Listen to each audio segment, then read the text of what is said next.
Alright everyone, we start off today with another Hunter Biden laptop scandal sort of bombshell here. We've got the Bob Alinsky stuff going on right now, contemporary to this. He's back on the warpath, former Biden business partner. He's tossed them under the bus and he's going on talk shows and shit and giving interviews with regards to the fraud that went on with Biden's people. It's not just Joe and Hunter. There's a whole bunch of other people involved there too. I expect that something will come of that politically, but not criminally. And that's the problem with this particular story. Link in the description, archived of course. What we have here is that you've got a potential leak. Now this is from the WAPO and it's sources familiar with the matter. We can't take it to the bank. We always have to use grain of salt methodology in order to analyze anything that, especially from the Washington Post, as we've seen, of a political nature like this. But when the WAPO leans heavily liberal, takes some marching orders from the Biden admin itself, much like with CNN on economic issues, they quite literally get pressers from the White House itself. They're in constant communication. By the way, I can't wait to see the new numbers for Q3 GDP, unemployment figures, labor force participation, inflation. That's all coming down the pipeline. I have a feeling the real October surprise is going to be the economy beginning to go off the deep end. Anyway, in this particular article, according to sources familiar with the matter, yeah, again, grain of salt, hat is now on, they're claiming that the feds think that they have enough evidence to actually prosecute Hunter Biden. The problem is that the prosecution has nothing to do with content, with business fraud, with quid pro quo, with the political scandal side of the Biden thing, which is evinced in Hunter Biden's laptops. It's been gone through by forensic experts. We know it's real. We know that Hunter Biden was doing drugs, supplying drugs to other people. This case is more related to lying on a gun purchase statement. That's an oopsie. That's a federal crime. It's not necessarily one that's typically prosecuted. Apparently less than half the time those cases actually end up gone after. Hunter Biden is the son of a sitting U.S. president. The threshold for him is higher, so they've got to have a really ironclad case and or a political MO in order to actually justify it. I have a feeling they won't proceed with that charge. The other one, though, is tax evasion related.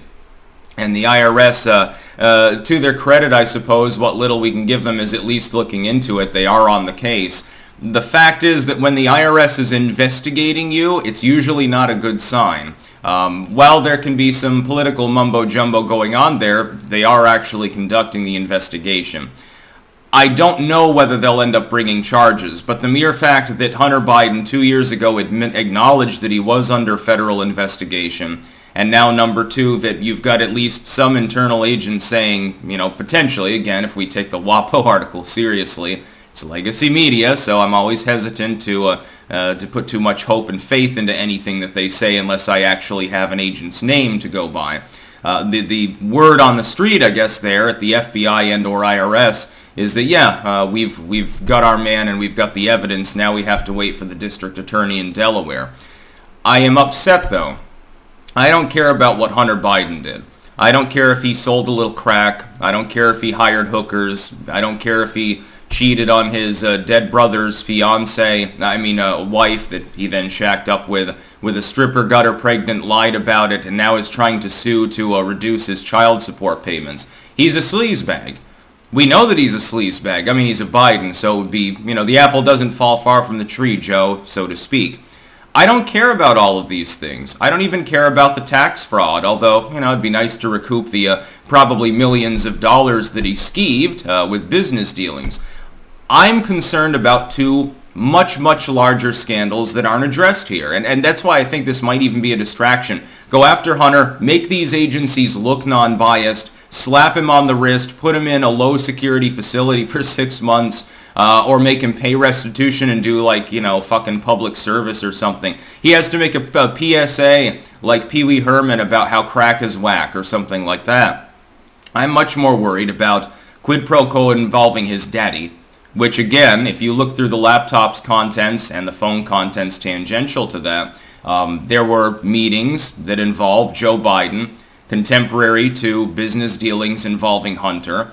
It was illegal for this to happen. It appears that a favor was catered to foreign dignitaries and figures by the son of a sitting vice president at the time. That's what Joe Biden was. That's a huge diplomatic breach. It's illegal under U.S. federal code, highly illegal. It's much more than Hunter Biden, who's not an elected official, lying on a gun statement. I don't think that you should have to make that statement anyway to purchase a firearm, so I'll give him an entire pass, and I don't believe in the drug war, so I also don't care about the crack smoking. Don't care about it. That's meaningful, the quid pro quo. And second to that, business fraud. I'm not talking about he skeeved on his taxes. Okay, he technically embezzled $100,000 from the U.S. taxpayers that he would otherwise have to owe on his taxes. That's much less meaningful than multi-millions of dollars of business fraud, in which he's sitting on an energy board despite having absolutely nothing to offer an energy board, in Ukraine, by the way, and totally coincidental, while his daddy happens to be in politics, happens to be the VP. Ending, of course, when Biden leaves office, probably going to begin again now. I'm also concerned that this sort of behavior, which appears to be an established pattern with the Biden family, again, all roads lead to Joe Biden, not to Hunter. Hunter's just the intermediary. I'm worried that it's still happening. That is, it no longer just involves the vice president of the United States. It's bad enough, but it's years ago. That now it involves the sitting U.S. president, the dude who technically, after he has his bran muffin and gets shot up with CIA wonder drugs so that he's coherent for a few hours, actually has access to the nuclear codes. I'm concerned that that individual is still engaged in business quid pro quo and fraud and other dirty dealings through his son. Now, if Hunter Biden is a pawn on the table and he's taken off for a while and put in a low security facility, that doesn't really address the overarching issue. He'd be out before Biden's single term ends. He'd probably get like 6 months. Or again, he might not, even if he's charged, he might not see the inside of a jail cell. The Biden family's fucking loaded. I'm sure that they can cover the total for the IRS. And the likelihood is less than 50-50 that, and I didn't know this, by the way, that apparently you even you get thrown in jail or charged. You don't even get indicted generally if you lie on a form regarding a gun sale. It's very, very funny because this is from the same eggheads that are always pushing for the war on guns. But that in that one capacity, for some reason, they're lax. What is it, someone accidentally lied or something like that? Okay. And we'll also be talking about Biden's weed grift. I guess he's working up to crack cocaine so that he can pardon his own son if there are ever any charges on that. We all know that Hunter Biden's a sleazebag.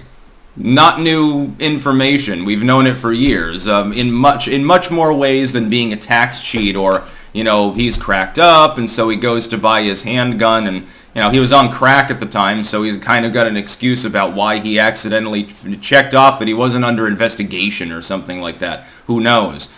Those are meaningless. Nobody cares. Doesn't involve any elected official. The problem is that same sleazebag, that same felon, arguably, the tax cheat, the serial liar, the crack smoker, has been doing business deals in foreign countries on behalf of daddy and catering quid pro quos. So basically the idea behind this is that he would arrange a meeting, off the table, off the books of course, between Joey Biden. He would have a meeting with a business exec, and then Joe Biden happens to coincidentally show up and shake hands with the sheik, shake hands with the cartel owner, shake hands with the oil baron. And they can shoot the shit a little bit, and because he's VP, so nobody's looking into it. There's high security at those meetings. And don't worry, I heard you wanted to invest with my son's firm to the tune of $500 million. By the way, in passing, and totally unrelated to that, I think the sanctions on your country, I'm not really a big fan of those.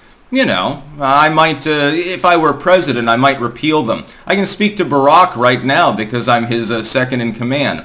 That's what bothers me.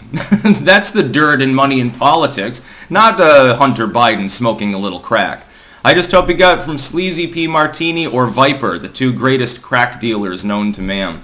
That's about all. Peace out.